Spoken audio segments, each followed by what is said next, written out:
I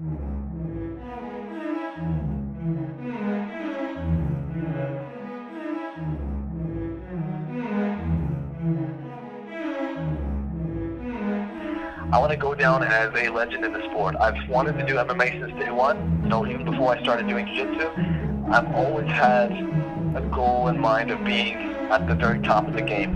And my eyes have always been set on MMA since the beginning. I want to be on that kind of level where you know, generations after me will still be talking about it. I do not give a fuck who I fight. It's basically, I'm gonna let people call me out at this point. That's how I feel about that. It's certainly happening now.